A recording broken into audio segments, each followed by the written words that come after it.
АД Водостопанство ќе мора да интервенира на коритата на реките Струмица и Јазга во општина Босилово со цел во иднина да не доаѓа до излевање и поплави на околните обработливи површини. Станува збор за 4 критични точки на реката Струмица кои го имаат однесено речниот брег и евентуално нови врнежи од дожд или пак надојдени води повторно ќе предизвикаат поплави во овој регион. За ова, општина Босилово имала реагирано уште на 9 ноември, но интервенција од акционерското друштво Водостопанство досега нема. Сега е неопходно најхитно да се интервенира со цел превенција од наредни поплави.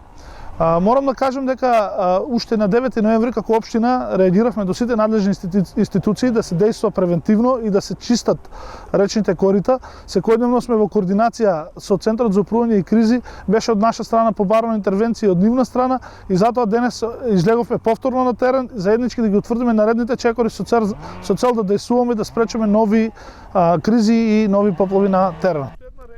Критичните точки на реката Струмица ги посети првиот човек на Центарот за управување со кризи. Ангело вели дека мора сите засегнати страни да реагираат пред се во делот на превентивата. Како што кажа, ќе проверувал зошто досега Водостопанство нема реагирано на чистење на реката Струмица по укажување на општина Босилово.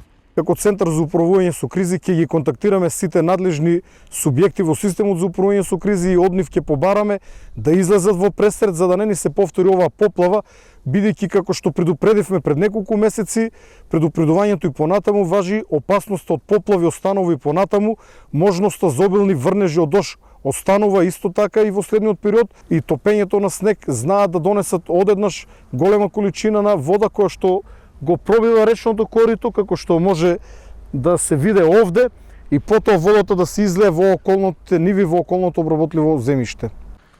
Речното корито на Струмица последен пат беше чистено во 2016-та преку проект на Центарот за развој на југоисточниот плански регион, а средствата беа обезбедени преку UNDP и Европската унија.